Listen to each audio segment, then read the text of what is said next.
Hello friends, it's Kristie Marcotte.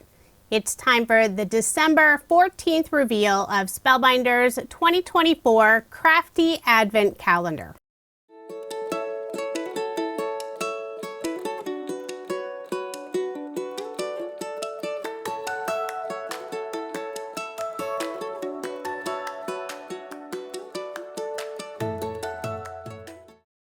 If you have the Advent calendar and haven't looked at today's item, now's the time to pause the video since I'm about to reveal it. If there are any Advent calendars still available, I will have them linked in the description box below. By December 14th, it's highly likely they're not available any longer. So window number 14 is on the left side.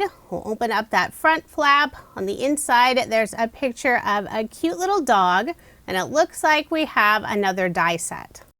I'll open up the package and lay out all of the dies so you can see what's included. This is an adorable image. So we have the dog's face, the outside and inside of the ears. The dog has a little shirt and you can add stripes. There's also a little bandana you can tie around the dog's neck. There's a spot to put around one of the eyes. And there's even a little beanie hat you can have the dog wear. Super cute. I will be using a card sketch for inspiration. This is from MFT. It's number 685. And the pattern paper I'm using is from Newton's Nook Designs. It's their Coffee House Stories collection. Thought this would be perfect to go with the dog image. And I have all the scrap pattern paper pieces kept in a 6x6 Scrapmaster folder. I love using these to store my paper scraps. I selected two pattern papers. For the very background, there's a cute little dog with a book. And for the smaller piece, it's a charcoal with light gray paw prints. I'm using that piece for the large banner. I'll cut a fishtail on the bottom. And I'm layering it on some dark charcoal cardstock. And this is just cardstock from my stash. The back side of the cardstock has a pearlescent finish, but that pearlescent color didn't match as well as the dark charcoal. I'll add the large paw print banner on the center of the card, and you'll still be able to see lots of the cute dog images around that banner. Now I'll layer the background piece on some of the dark gray cardstock. Then I'll layer it again on some dark teal cardstock.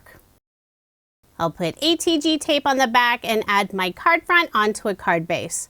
This is an American Standard A2 size card, 4¼ inches by 5½ inches. I've already gone ahead and die cut out all of the pieces for the dog and also the sentiment, and I have them stored in Spellbinders craft stack tray. This is the medium size. I love that it has a lid. For a sentiment, I'll be adding Hello Friend, and this sentiment die was from a previous Advent calendar day. I cut it out from some gold pearlescent cardstock from my stash, put a white piece behind it, that way the words stand out a little bit more. Now I'll start assembling the dog. It looks like several pieces, but it's actually fairly easy to assemble. I selected 3 brown cardstock colors. The medium brown color for the head and ears, the dark brown for the spot around the eye, and the light brown for the dog's muzzle. For the dog's nose, I used some black cardstock. Put a small drop of glue in that little opening, and I'll inlay the nose. Since it is a tiny piece, I'll pick it up using the wax tip end of Scrapbook.com's Craft Pro Pick tool. For the inside of the ears, I selected some light pink cardstock. I'll glue both of those in place. Then at the very bottom of each of the ear pieces, I'll add a little bit of glue and then attach them behind the dog's head. I'm gluing all of the pieces on a cut down version of Scrapbook.com's Project Grip Mat. Helps to keep all that glue off my workspace mat. Next, I'll assemble the shirt. I use the same dark teal color for the main part of the shirt and light blue for the bandana and also the stripes of the shirt. I would recommend laying out the 3 stripes first since they're not all the same size. I accidentally put the shortest stripe at the bottom, and that one should go at the top. Luckily, I was able to remove it since the glue hadn't dried completely. It did tear the paper just a tiny bit, but that'll be covered up with the next stripe. You could also leave off the stripes since the shirt does have a debossed stripe area, so it still adds that fun detail. Now I'll add the bandana at the top of the shirt, then put a little glue on the back of the dog's muzzle and attach his head on the shirt with the bandana. For the dog's hat, I used the same dark teal cardstock. And when I was attaching the hat, the head came off of the shirt with the bandana. Didn't put enough glue on the back, but no worries, I'll add a little more glue. Then I'll flip over the dog. Behind the cutouts for the eyes, instead of inlaying those teeny tiny pieces, I'm gluing a small piece of the charcoal cardstock on the back side. So there's the little dog image all assembled. He's super cute. I will pop him up using foam dimension. We'll first grab the rest of the pieces for the card. I'm using scrapbook.com's small foam squares. This is their 1mm thickness. If you prefer more dimension, they also have 2mm and also 3mm foam.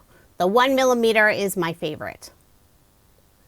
I'll be adding the dog and sentiment on a stitched arch die cut, and the die set I use for the arch is from Love from Lizzie.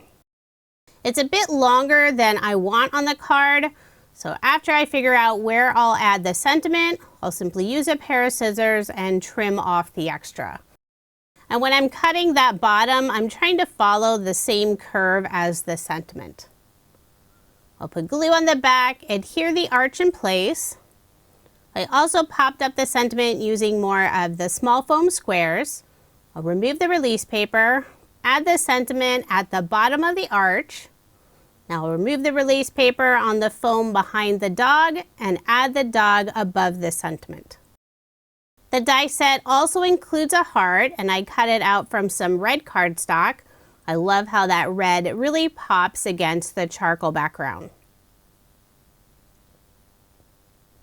I wasn't sure where I wanted to place the heart at first. Thought about putting it on the left side, but then it seemed a little out of balance, so I cut out 2 more red hearts. And after moving them around a few times, I decided to add the last 2 hearts in the upper right-hand corner of the paw pattern paper. I could pop up the hearts, but I decided to glue them down. I'll put a little bit of Barely Art glue on the back and adhere the hearts in place. So there is my finished card. I love how this one turned out. The dog image is adorable. And here's a look at the card my daughter made. I love her sweet little dog as well. And she layered her dog image on some white cardstock and fussy cut around it so it has that little white border. And she added her signature wax seal since she's been enjoying using those on her cards. If the products I use for my card are still available, I will have links in the description box below. Be sure to come back tomorrow for the December 15th reveal and a card. Thank you so much for watching, and I hope you have a wonderful day.